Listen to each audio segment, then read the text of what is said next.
Welcome back to the Changing Minds, Changing Lives podcast. My name is Julie Sowash, your host and strategic advisor and co founder of Disability Solutions. We launched season 3 of the podcast, unbelievably, with the founders of Dateability, Alexa and Jacqueline Mm. Child. These sisters are a vibrant and powerful example of the power of entrepreneurship and innovation in our community, and they are making positive impact every single day. So, unsponsored pitch, if you're on the market, you're single, check out Dateability, which is the dating app for disabled singles. You can also listen to Alex and Jacqueline's conversation about the promise and opportunity of building accessible tech on the Disability at Work podcast, which is hosted by none other than our very own Director of Marketing for Disability Solutions, Ashley Sims. Today, we have a topic that, from my perspective, we do not focus on enough as a community: image and brand. And I am joined by one of the leaders in this conversation and work, Davina Douthard. Davina is a 30-year plus veteran in image management, disability employment advocacy, inclusive entertainment. She has an extensive background in PR, brand development, and workforce training. So she really brings a unique perspective to the conversation that we're having today. She's the founder of Polishing the Professional, a full service career center supporting both disabled and non disabled job seekers, and the creator and executive producer of The Able Show, a groundbreaking production where people with disabilities fill the majority of both on and off camera roles. And I'm sure I did not even start to do her justice. But Davina, welcome to Changing Minds, Changing Lives. Tell us a little bit more about you. First of all, thank you for having me, and you did me plenty justice. What was your question again? Yeah, did I do you justice? And tell me Yes, about you you. did. Yes, oh, yeah. So, yeah, basically, I mean, you sort of wrapped it up in a nutshell. I sort of was thrust into image and branding as a child, so it's been a part of my life, um, being focused on how we present ourselves. And that started first as a passion. I think I was just passionate about and enamored by, for the most part of it, old Hollywood. When I would watch how artists would, how they manage themselves. We're very cautious of the things that we say and how we treated one another, at least on camera it was, right? And so that led my mother ended up I grew up in Inglewood, and my mother put us in this neighborhood program which was called Itty Bitty City, and it was a personal development and a modeling program, sort of like Barbizon, but just a community program, right? And, in that program, I learned a lot about etiquette and presentation and stage presence and all of those things, and it sorta stuck with me. I started teaching when I was 16, teaching other people to do the very same thing or learn the same things that I have, and it sorta stuck with me. That's amazing. So, what what brought on the disability part of your passion? So that was another personal, connection. I have an older brother, Rayvon Douthard, who has a developmental disability. He wasn't born with this disability, but there was an incident in his childhood that created a, intellectual disability, and, he, so I've when he was coming of age, he was always very, what's the word I'm look ambitious, and so although he wanted to work and he wanted to get jobs. He always needed help with it. And I, his little sister, who he's very cool. We're very close with one another. I still help him to this day. Um, he would have to fill out applications and I would help him fill out applications, albeit it probably still looked a little immature, maybe my writing, I don't know. But it was at any rate, more professional than his. So that's how that started. That's amazing. And I mean, that really does blend together these two worlds so perfectly. And today I kind of want to take the conversation on two tracks. Mhm, sure. Um, But before we do that, I something that you say and that I say that is so near and dear to both of our hearts is that we are, as a community, we are hindered by the charity mindset. Mm. And Oh, yes. Mhm. when I talk about the charity mindset, a lot of times I've talked about it from a business perspective. But what Mhm. I've been talking about it more recently even is that it's also pervasive in our own community and the way that we think about ourselves and each other. So tell me a little bit about how, from either side of the spectrum, employer or professional, how have you tackled the charity mindset? So, let me first tell you how my two of my experiences with that charity mindset and how it prevented those two things from developing and growing, right? And then I can explain, and then you'll understand what I mean when I say what I'm going to say. Is that so? Back in maybe 1998, I was involved in Department of Rehabilitation program. It was diversity employment source, and I served on, for the most part of it, the business development team, right?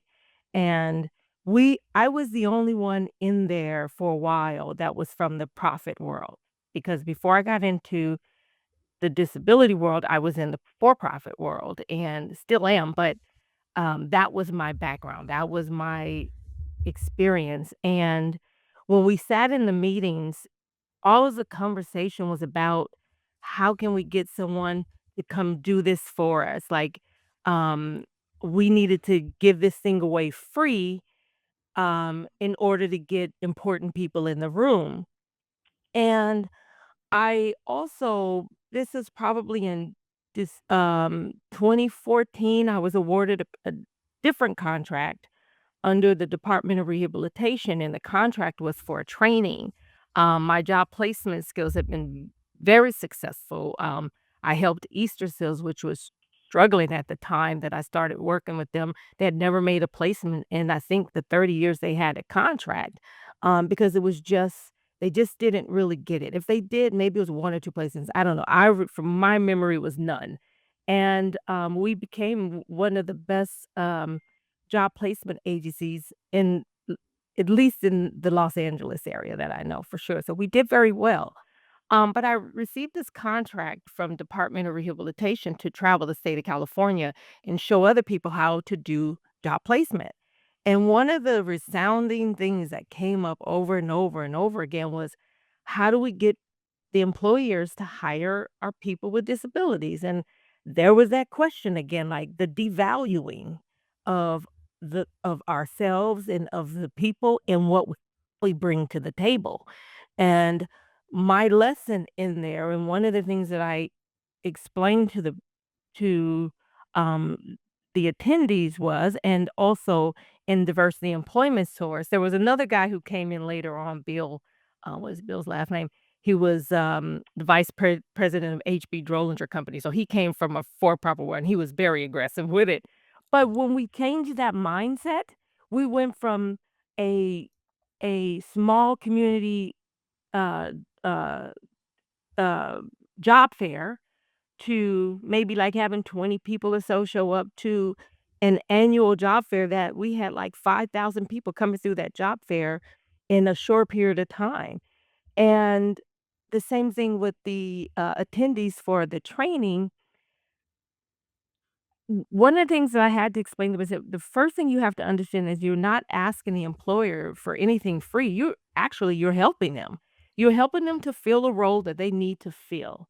And so be it, it happens to be someone with a disability. If you're not putting the client in a position, into a job that they're not capable of doing, there's no devaluing needed, right?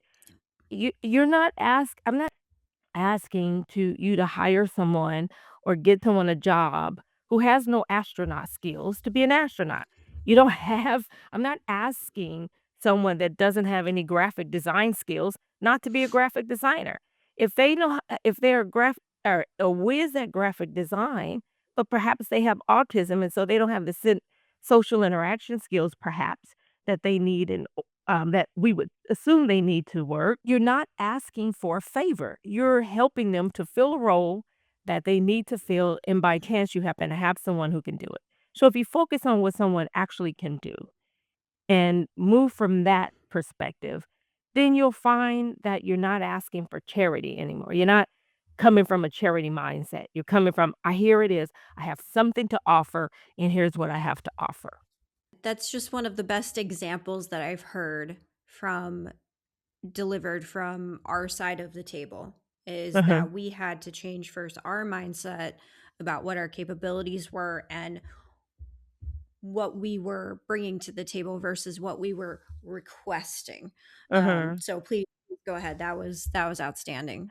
No, and I also think, I think people make that no, don't get me wrong, because job placement is not easy. It's very competitive. So, and I think it always baffles me when I get in front of someone who is telling other job placement agencies how to make placement and they've never done a placement before in their life. I'm like, you're the last person who needs to speak on this topic. And you have that rampantly within the regional center systems and the Department of Rehabilitation systems, and it makes doing this job very difficult.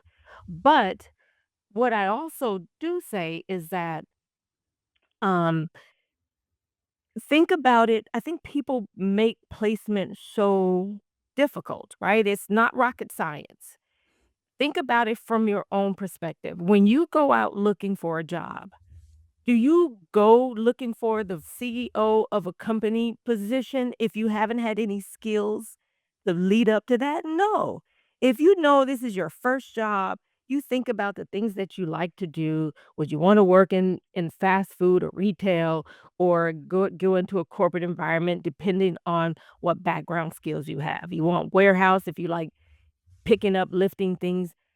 It's the same thing, Mhm. you do for your clients, and so if you're focusing in on what they can actually do, what their skill set is, and what they would be able to do and learn on a job, then you're not asking any favors, you're bringing someone to the table who can do the job that they have listed. Yeah. And have you encountered, and I say this just from personal experience, individuals that you're helping through job placement, how do you help them understand where their skills fit Mhm, versus sometimes we get into that person-centered planning and the person mhm, wants to be an astronaut. I would love to mhm, be an astronaut. Actually, not. I'm terrified of heights. But if I did want to be an astronaut, I am not at all qualified to do that. uh-huh, How do you have those conversations that help the job seeker also understand that everyone has a point of entry, and it doesn't have to be the last place on our career journey? mhm. So, that is really how I start with everything. I first ask my clients, "What is it you wanna do?" And sometimes they don't know, right? And sometimes they know exactly what they wanna do. And then I approach life this way as well, as then I back into it. Like, I start with the end in mind and then start from where it is I need to where I am, where I'm at that point. And I do the same things with my clients. I'll occasionally have a client who comes in with an like one time I had a young man who was very, very bright, had autism, and when they first contacted me, he his his mother was very proud of the fact that he memorized the maps very well and wondered how he could get a position in, at a company by remembering where things were in the city, and it just unfortunately, that just was not yeah, GPS, you had mapping systems already going, so it wasn't really, um, a it w it was a unique skill, but it wasn't really transferable in the way that she thought, and so, we instead focused on his beautiful memory and put him in a position where, they needed someone who could remember things quite well, and it wasn't doing maps, but it was remembering locations, remembering where to travel, remembering where to go, remembering and on a big we ended up getting him hired at Universal Studios as a, character escort, right? And that big Oh, if you've wow. ever been to Universal City itself or Universal Studios, is ginormous, and I can't remember where everything is, even if I'm there for 5 days in a row. It's a lot, but he was very good about remembering where he had to be, where every stopping point was. It was good. So, this is so many years ago, but it's not so much just saying, "Here, I've got this great skill and I wanna be an astronaut with it." It's really saying, "Okay, let's take this skill and figure out where it transfers to in the thousands of job titles that exist." Right? So, Yeah, yeah. that sounds like a pretty good, job to land too, Oh, much yeah, better than that was working for the probably city, right? that was probably one of the funnest jobs I ever job coached at. Honest with Oh, you, I bet. my that was my first placement was a client working at, Universal Studios, and she was an escort, a different young lady, but, character escort, and we had fun. We Oh, had that so much sounds yeah, that fun. sounds like a Yes. blast. Yes. Um, Mhm. and I think I mean, thank you for taking the time to kind of explain and exemplify charity mindset and how to shift, um, desires to transferable skills that get to the job. I think that that's so critical. And I want to come back to the job seeker as we wrap up, but I also want to talk about employers. Yes. Um, are there some kind of common mistakes that you've seen from well meaning employers when they're trying to create a more inclusive brand in their recruitment materials or their public facing campaigns that really miss the mark? Yes, I think too, there's a lot of stereotypes in terms of what someone with a disability looks like. So we'll always, a lot of times when I see literature or anything advertising someone with a disability, it usually has someone, and nothing wrong with this, because certainly present everyone. But I think they get in the mindset of someone either with Down syndrome. That's what I see most of the time. And then also when I go to the employer and we're having a conversation and I bring a client that has a invisible disability, right? Something you can't really see, or someone really with autism, but is not as apparent. Um, Yep. they'll ask me questions like, "Well, what's wrong with him?" And I go, "Oh my god, he can't ask that question, right?" And certainly, I can't even tell you what his disability is unless he or she gives me the authority to say that, unless I ask for a reasonable accommodation, then perhaps I can then I have to explain what we need the reasonable accommodation for. But, I also one thing that sticks out in my mind, and I think I've told this story so many times, this was probably around 2000, early 2000s, like 2006 or something. And I was working with one of the grocery stores here. When I first started placing, I had made the grocery stores is my thing. I started that whole thing in Los Angeles with clients getting jobs in grocery stores, and um, but now it's a popular thing, so everyone does it. But I had started working with a company was very open to inclusivity, and so they had came up with they created a goal or established a goal that said, "We wanna have at least 2 people with disabilities in each store." Right? And Okay. one time I didn't present myself as working with this company. I went in like a regular person, job developer, trying to help a client land a job. We had filled out an application. We landed an interview, and so we went in to speak to the hiring manager, and the guy said to me, he says, "Oh, we already met our quota. We already have 2 people we already have 2 disabled people to work," and I just said, "Okay, hang on, Davina. This is a teaching moment for me, right? Like, I don't wanna bash this guy because they don't you don't know what you don't know until you know it, right? And Yeah. so I said, and this is a, Hispanic guy, and, I think he was Mexican, but I don't remember that far back, but I think he was Mexican, and I said to him, I said, "Imagine if I said, 'We already have enough Mexican in the store, or enough Blacks in the store, or enough white people in or enough women in the store.'" And he immediately got it, but Yeah. and I don't even think he didn't mean harm, he really No. didn't. He was just, he was just listening to they had to make a quota, and I think they were trying to and they met their quota, and they were happy about it, right? But he didn't think anything was wrong with saying that, and he was so nervous, he thought we were gonna sue him and Oh, yeah. file a claim, and I was like, That's not what I'm here for. I'm trying to create an opportunity for someone to work, and so I would rather fix an issue than to, create another problem that prevents someone else from getting a job. So, let's just move forward. I just wanted to teach you, like, what that sounds like. Yeah. Read it back to you, what yeah, so Yes. Yeah. Oh my. And as soon as you got to the two person per store, I was like, oh, I know where this is going because we have experienced so many similar conversations of like, hey, we did it. Good job. Mhm. Thanks. Come back when we get rid of one of them, Exactly. kind of thing.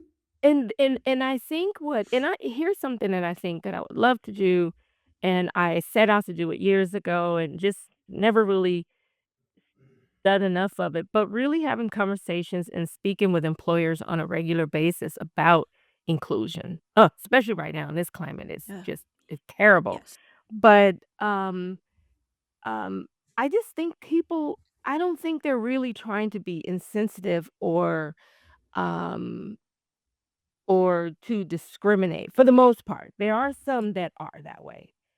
And I deal with that differently. But um I just think people just don't understand until you paint it to them in a way that they need to hear it. Yeah. And then they realize like, "Oh, I didn't realize I was saying that. I didn't mean it that way." Um so yeah. Mhm. Yeah, I mean, I think you're so spot on into that. There is a s- sensitivity, and I may Uh-huh. not say this right, a sensitivity around how we talk about women, people of color, Uh-huh. LGBTQ individuals that hasn't been embedded in our brains in the same way that we talk about disability. Mhm. And it it gives us a lot more teaching opportunities. Mhm. Let's call it that. Oh, it does. In which A people lot. feel they can speak very freely, and it's Mhm. good when they do. I mean, Mhm. I always say if you say something in front of me, I'm not easily offended, and Mhm. I'm not going to yell at you. Like, we'll Mhm. figure it out together. I think that's Mhm. just another really really great example. Mhm. And as we kind of think about the person with a disability, let's say a young professional with a disability, how do you how can that person approach building their professional and personal brand in a way that feels very authentic? Mhm. um do rather than feeling like their disability has to define or overshadow the Uh-huh. expertise or the career that they're building, how does that balance come into play? So I am so tied into authenticity. That is my thing. If you asked me for 2 words that resonate with me, one would be equality and the other would be authenticity. And even with my clients that I work with in the entertainment industry, um, doing branding and public relations and things like that, um, I always start from a position of authenticity. There's something special that every single one of us bring to the table, and I think very few of us get the opportunity to tap into that uniqueness because we're all trying to fit into what's cool, what this celebrity is doing, what this popular person is doing, what all the kids in school are doing, right? instead of standing on their own uniqueness. So I approach that with anyone that I'm speaking to. I I think to the I don't wanna say it the wrong way, but I'm just gonna say it. I honestly detest fakeness. I really do not Same. like someone trying to be something that they're not. And when even the fake love you stuff, the fake, "Oh, hi," the Hollywood stuff drives me insane. So, Yeah. I am who I am, and not to say that, there aren't things that we don't need to polish about ourselves. We all do. But I like when people come from a position of authenticity. So I approach that with all of with all of my clients. Like I really hone into what it is that they really want to do. And we start with that and we focus on that. I have a client right now, I have a few of them, but Antonio, the one who's now learning public relations, that booked this podcast, he also booked us on KTLA, and we got in the LA. And no, he's been doing a bang up job. Nice. But I have another client who has I'm sure he'll be fine me talking about it, but he had a stuttering issue really bad when he first started working with us. And it's a part of his disability, it's one of his disabilities. And when we're in our production meetings, it's first started with he would talk and it would take a long time for him to get a point across that would have taken 2 seconds. It might have taken him 3 or 4 minutes. But Mhm. what I implemented from the very beginning was allowing him to finish saying what he's saying, and the entire room, it would be maybe 20, 30 people in the room, and we would wait until he finished. And now he is able to finish his thoughts and articulate it in 1 or 2 seconds like everyone else is. Because I think having an issue with stuttering or some sort of speech impediment in high school, he was teased about it. And so Yeah. he always clammed up and no one gave him uh, the space to be able Mhm. to just speak in his own terms and to get comfortable with themselves. Now you can't get them to stop talking, right? And that's okay, but that's what we do. Like, I want everyone to be authentically themselves, and if we have to wait a few minutes, then we just have to wait a few minutes. That's it. Um, if My brother is a DJ, and that's what he loves to do. So that's what I always focus on. Everything that I focus on him. I bought his DJ equipment years ago. Even when he first told me he wanted to be a DJ, I didn't even know he knew how to DJ that well, right? I just said this is a dream of his, and I'm gonna help him do it. And then I find out later on, oh, he's DJing parties at um LA Valley College. People at the regional center were hiring him for events, parties, housing. I was like, "What?" I didn't know he was that good. He is pretty good. And so that's what, that's how I approach authenticity. I don't worry about what you can't do. I only want to focus on what you want to do and what you can do now. We can continue to build on that skill. Oh, I love that. I think that's such a great note to wrap up on, right? Move Mhm, away from fake, move mhm. to Ah, authenticity and focus absolutely. on what you can do. And I Mhm. love I live in Europe now, and so I'm Oh, learning awesome. this power of um letting people talk and letting them be, whereas as Uh-huh. Americans we're always in a hurry to finish everything. Uh-huh. And I think what you just explained with your the individual with a speech impediment is it is a very European mindset. And Mm, just like embracing that, like, we're just gonna wait till everyone's done. Your whole body chemistry changes and how you engage with exactly. other people changes. And it's so Exactly. empowering to the Mhm. individual that you're speaking with or just yourself because you take that breath. I Mhm. think that's so beautiful. Um, so tell me and tell our listeners if they want to connect with you, how do they find you? Where do they watch you? How do we learn more? Yeah, so, to connect with me, you can go to polishingtheprofessional.com. You'll see a link there to contact us, as well as for The Able Show, which is theableshow.com.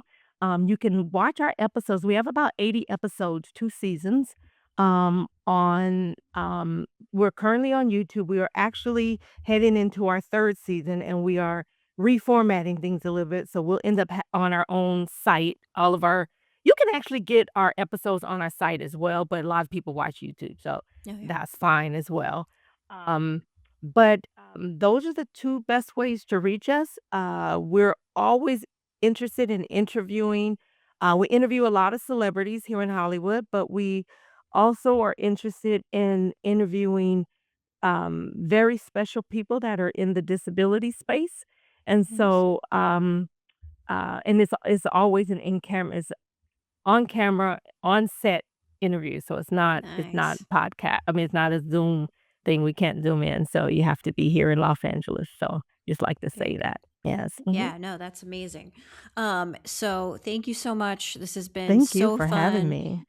You guys, another great episode. I hope you learned a lot. I hope you connect with Davina. Just as by a way of housekeeping, we are doing our quarterly webinar on April 2nd Mm, on rethinking design in neurodiversity. I will be mm, joined by Grant Harris, who you've seen on this podcast in prior season. He's a certified diversity executive. Going to be a really, really great conversation. Grant brings so much to the table, and I'm so happy that he's also agreed to join us, not just on the podcast, but on the webinar. So, you guys know where to find me, follow me, hit me on LinkedIn with people you want to hear from, topics we need to cover this season. Until then, we'll see you later. Bye.